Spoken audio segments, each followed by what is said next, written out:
kasihan yang datangnya dari Tuhan. Amin, saudara? Ada 3 hal. Yang pertama, kalau Anda mau mengalami belas kasihan Tuhan, yang pertama, Petrus berkata gini kepada orang lumpuh ini, lihat tatap kami. Saudara, orang itu lihat Petrus hanya sekilas karena dia mengharapkan sedekah. Tapi hari itu, sore itu, petang itu, dirubah cara berpikirnya. Lihat kami. Kenapa Petrus berkata, lihat kami, lihat aku? Karena Petrus waktu itu dipenuhi dengan Roh Kudus, kuasa yang luar biasa.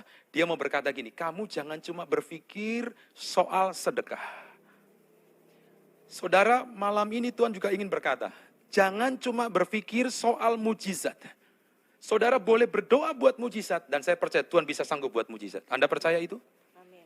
Tuhan waktu Anda berdoa untuk kesembuhan, Tuhan bisa buat kesembuhan terjadi dalam hidup Anda. Anda percaya itu? Amin. Tetapi Anda dan saya seharusnya bukan cuma kejar sedekah, bukan cuma kejar mujizatnya, bukan cuma kejar pertolongannya, tetapi kejarlah sang sumber pembuat mujizat itu. Saudara, hidup ini mesti dirubah cara berpikirnya. Jangan terus kita cuma berpikir apa yang Tuhan bisa buat dalam hidup saya. Tapi berpikirlah kepada siapa Anda menaruh kepercayaan untuk membuat banyak hal dalam hidup Anda. Malam ini Tuhan mau berkata begini, kalau Anda rasanya lumpuh, rasanya nggak berdaya, rasanya nggak kuat, Anda mesti kembali kepada sumber yang sesungguhnya. Mungkin ada kabel kita yang kepotong. Saudara, rumah saya pernah korslet, saya perlu waktu 2 bulan untuk memperbaiki itu. Tidak mudah, karena waktu korslet nggak langsung semuanya langsung mati, saudara, lampu di rumah. Dia butuh waktu. Kita perlu periksa. Tapi ketika semuanya dibetulkan, kembali kepada sumber. Saya lihat ada banyak hal besar terjadi. Saya berdoa malam ini, yuk kita kembali kepada sumber. Apapun kebutuhanmu, apapun doamu malam ini, kembali kepada sumber. Waktu kau dapatkan sumbernya, maka ada banyak perkara besar yang Tuhan bisa buat dalam hidup Anda. Amin. Yang kedua. Apa yang dikerjakan kepada orang lumpuh itu? Petrus berkata di ayat ke-6, kalau yang pertama, tatap Yesus.